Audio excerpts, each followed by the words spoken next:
And now, an Envision Financial podcast with Luke Smith on Canberra's 2CC. Friday afternoon, and it's time to talk money for the first time this year with Luke Smith from Envision Financial. Good afternoon. Mate, good afternoon. How are we? Really well. I've survived the festive season and I'm ready to get stuck into 2022. What about you?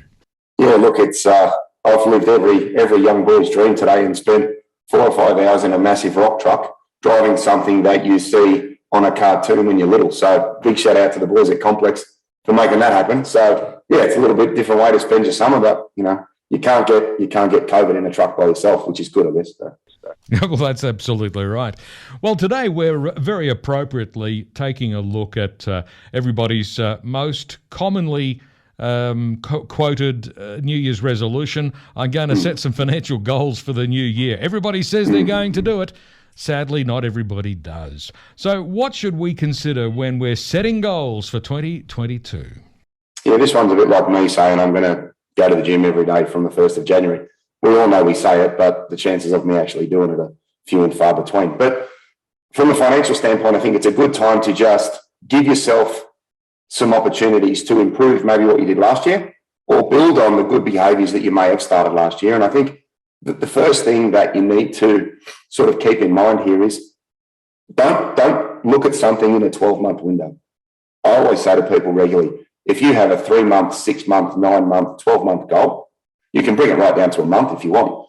You need something to stay engaged because things happen that are out of your control. Markets can move up, markets can move down. You might have to deal with an interest rate rise. You might have to change a rental property. You might get divorced. There are a million things that can impact your ability to maintain a financial objective. And I think the important thing for people here is be realistic and try and achieve something that is attainable and then reward yourself.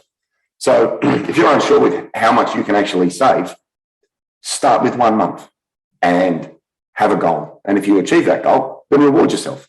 And then look to try and go out another month or see what you can do in 2 months. And then see if you've hit that goal and reward yourself. You don't need to have 25 different accounts and put some money here, there, and everywhere. One of the best things you can do if you have a non-deductible home loan is fill up an offset account. So depending on your lender, you could have your existing offset account and then you could open a separate one where you could clearly measure and set up direct debits to kick off your savings program and then review it during the year. So I think the big takeouts here are short, medium, and longer term. Reward yourself along the journey. And if you do hit your goals, then go and do something that you like because everybody that's on a diet generally has a cheat day or they might have a day off from going to the gym to let their body relax. Saving financially is no different. If you need to go out and buy some stuff you've been waiting to get, reward yourself, go out and get it. But set those behaviours in place and where you can use technology to your advantage. So if you can set a direct debit up and link it to an account that is not on your phone, you've got a greater chance of fighting the temptation after a couple of wines on a Friday afternoon to go and buy something because somebody's been in your ear or giving you a great idea. And I find people that keep their accounts separate from their online banking on their phone have a greater success rate when it comes to the long-term return of their savings program once it's commenced. So think about how you're going to do it. Yeah, the trick there, of course, is making sure that that savings pool is a little bit more difficult to access so that you're not likely to do it on the spur of the moment. And if you do feel that you need to access that savings pool, you have to go through a few steps in order to do it, just to make sure you're absolutely certain that's what you want to do. You said that one of the most important things is to be realistic. Now, obviously, everybody's individual circumstances are different. So how do we work out what's realistic for us? Does that process begin by sitting down and using that awfully dirty word, the budget?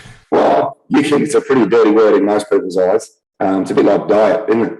But yeah, look, I think you need a starting point. And given that the January's just kicked off, you might say, well, let's use January as our benchmark of what our costs were in that month as a general guide. Because you may find that your food bills and electricity, when you break them down, they are fairly consistent depending on the household that you live in. But you need something that you can achieve yourself. There's no point trying to save $5,000 a month because your friend does if you only make $6,000 a month working full time. So I think it's important not to get wrapped up with the Thomases and the Keebers and the Snydros, and just look after yourself and understand what you can do. And remember that nothing here is fixed. All right? It's supposed to be a bit of fun. It's supposed to be something that you review and execute, like anything you get better at in life, whether it's sport, whether it's driving a race car, whether it's driving a rock truck, whether it's doing anything in life. You're not great at it straight away. And in any other facet of life, you build on your knowledge and you build on your ability. And this is very similar. Start with something that's attainable and then review it at the end of the month. If you find there's a bit extra, then up your 200 a fortnight to 250 and then give it 3 months and build it out from there.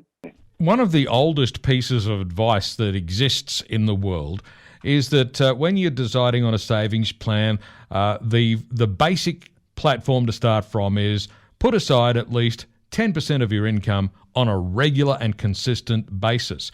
How important is that 10% rule, or should you aim higher?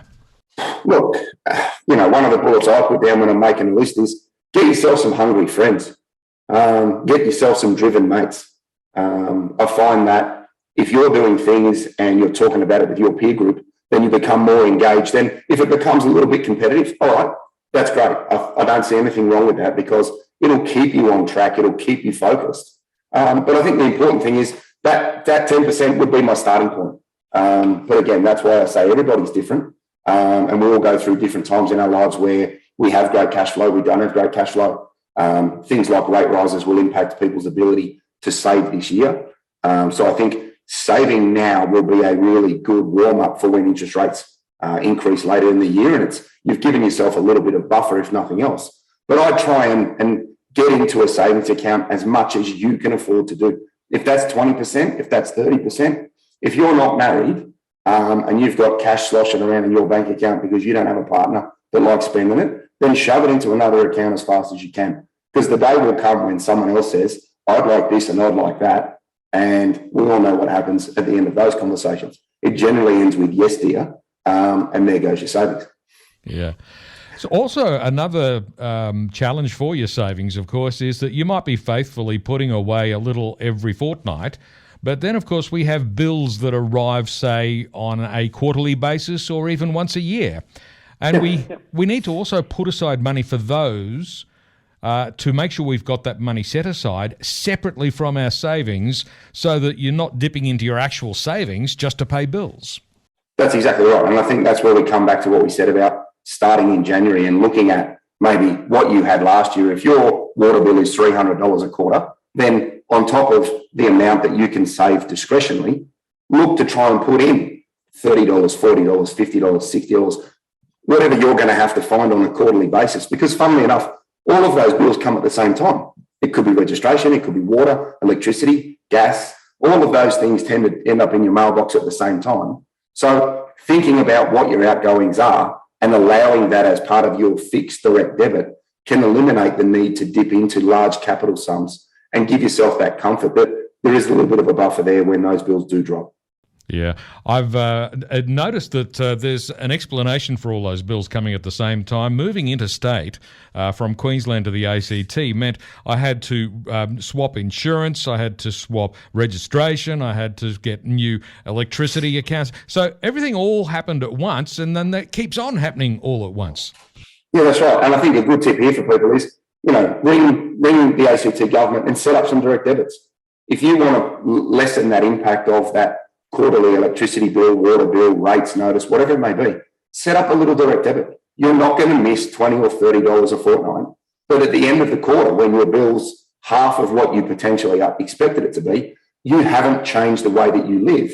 And it's not going to impact your ability to maintain your goals going forwards because you would have taken some of the pain out of those lumpier transactions that we all know turn up at the same time. So direct debit for savings and direct debit for things like electricity, phone bills, and the like. If that's the way that you are and you like that peace of mind, that's another great strategy that people can use to limit that as well. So we need to be realistic in setting our goals. We need to plan ahead for costs that we know we're going to encounter. And at the same time, we also need to make sure we're adding to our savings on a regular and a consistent basis. So how can someone go about putting their goal into action?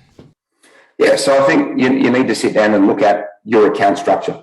if you have an offset account on your home loan and you could go to your lender and get a separate one so that you can measure how much you actively save. The nice thing about having multiple offset accounts is you're still paying down your home loan, so you're not losing any saving ability or interest reductions by doing so. So check with your lender and see if you can have another offset account.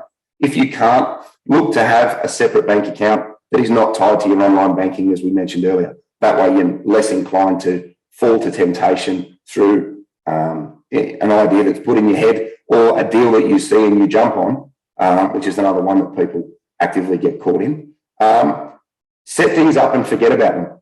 I can promise you, once you start doing this, the important thing is just start and just see what happens.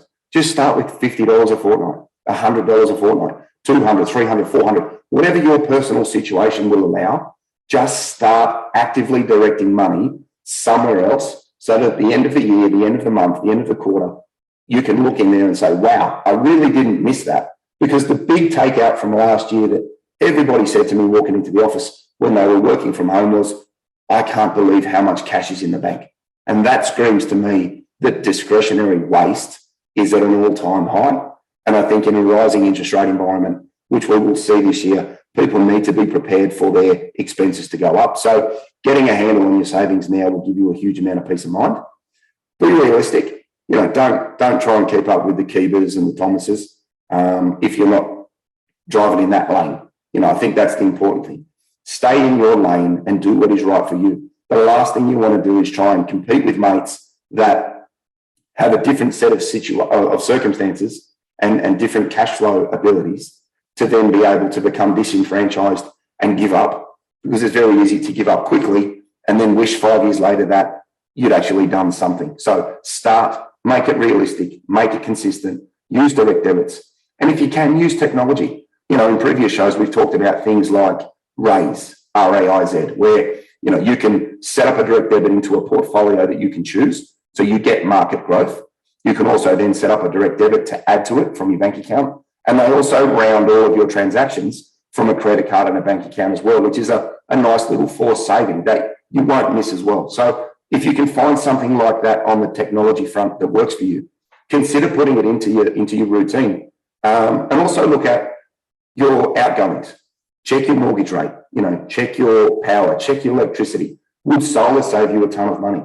Look at your fixed expenses at the moment, your car insurances. It's a great time to start the year with a little bit of a saving, and 200 here, 300 there, 400 there can add up to something that's really rewarding, but can also compound within a market over time to really leverage the ability to sharpen up what's going out of your wallet and keep more of it to stay in your wallet. And do I really need to pay $130 a month for Foxtel? That my kids will be asking that conundrum, because we all know that there's 725 pay TV stations, and I know a lot of the listeners out there would agree that you turn it on and spend half an hour looking for something to watch when you've got 15 different platforms. So again, if you don't need it, be ruthless and get rid of it. And if you've got clothes, for the ladies out there that love a wardrobe, if you haven't worn it in the last 6 months, sell it. The second-hand clothing market is pumping, and it's a great way to clear out the wardrobe, potentially to fund more new gear or to increase your savings going forward.